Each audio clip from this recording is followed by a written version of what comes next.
Larry Lucchino, chairman of the Pawtucket Red Sox, longtime president and CEO of the Boston Red Sox, but this year, a new role, chairman of the Jimmy Fund. Yes, I'm a rookie. This is my my first year as chairman of the Jimmy Fund for this telethon. It's always been an exciting couple of days, but I feel a little greater responsibility this year than I've even felt before with the Red Sox. And talk a little bit more about that responsibility. Well, as I said, my first year, and the Red Sox and the Jimmy Fund go together and have been together for, what, 64 years? Yeah. And this idea came together 15 years ago when our ownership group arrived in town, and we wanted to do something more and different for the Jimmy Fund. We wanted to sustain what had been built before us and take it to new levels. And with Jason Wolf and the WEEI people and Charles Steinberg's originality with the Red Sox greater involvement, and then eventually NESN joining up as well, it turned out to be just an extraordinary partnership that we've had for these many years. And it's like nothing I see the rest of the year in Boston. There's a sense of community, a sense of we're all in this together that is very inspiring. And, you know, we're talking about the sense of community, and it sort of trickles down to the athletes in this town. And we had seen a picture we remarked on. We saw the team posing for a picture. They do every year. Yeah. And it's just remarkable to me to see that sense of community and see that the players really appreciate what's going on. Boy, they get it. They really do get it. A few years ago, we instituted co-captains for the Jimmy Fund, 2 players each year who have a special responsibility and opportunity to help the Jimmy Fund in visitations and in promotional activities and other kinds of things.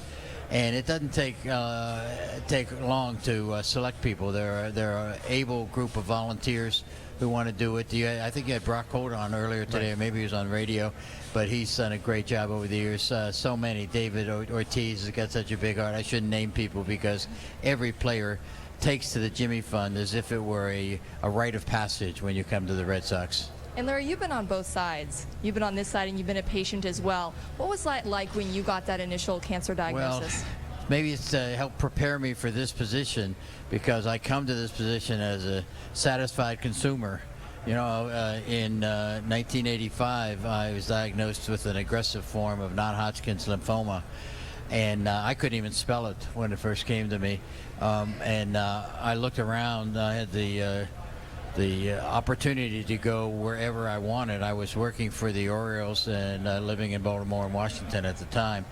I chose to come to Dana-Farber because of its extraordinary reputation, its reputation for aggressive, state-of-the-art treatment, the caring nature of the professionals that I worked with here. I got to meet here, I should say, and it's one of the best decisions I've ever made in my life. So since then, I and my family and my friends have felt a special connection to Dana-Farber and to Boston.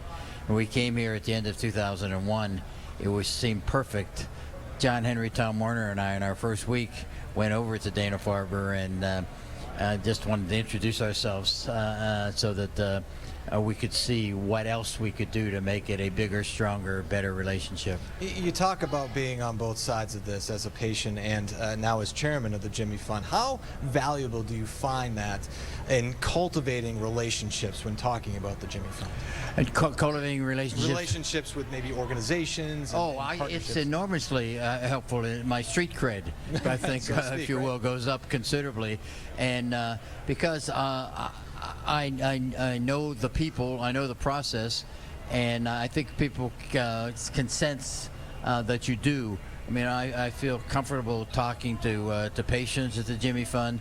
It enables me to be pretty blunt about my situation, and that makes it easier for them to tell their story. I just think it gives me, I have a great sense of gratitude and consequently a great sense of obligation.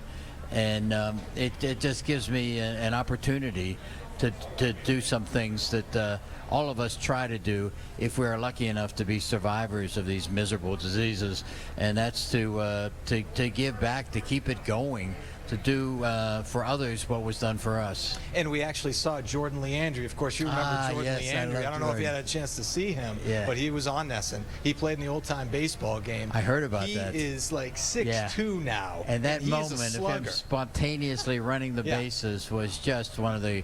There it is, right there. Yeah, there it is right there. Now he's a No, big guy. now he's a big Yeah. boy. Yeah, now he's a big guy. Look at him.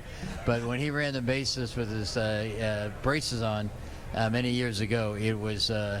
There was barely a dry eye in the place. Yeah, just incredible. And you know, we talk about giving back, and you know, Jordan, you know, he's all of 18 years old now, but he talks about giving back. He talks about giving back after what he went through. Instead of putting it in the rear view, he wants to pay it forward. Well, this pool of survivors is growing each year. This telethon and radiothon is growing each year, but so also the new modalities of treatment growing and expanding each year, and so also are the pool of survivors growing and expanding each year. And I think all of us feel that we have an obligation. It's just the fair thing to do, because people who preceded us helped us get the kinds of cutting-edge treatment that we needed, and we should help raise the money and give the support that's necessary so that people who follow us will have the same benefit. What is that like for you to see a child who went through the program and now all they want to do is be able to give back? It's, I think, human nature being what it is, I think we all probably have the same reaction. It's gratifying, it's inspiring, it makes you feel a sense of satisfaction. And it makes you, I think, proud to be from Boston and from New England, because we have organizations and hospitals and a community of givers that really make it all work. Larry Lucchino, chairman of the Jimmy Fund, two-time cancer survivor. Thank you for joining us. Nice to see you.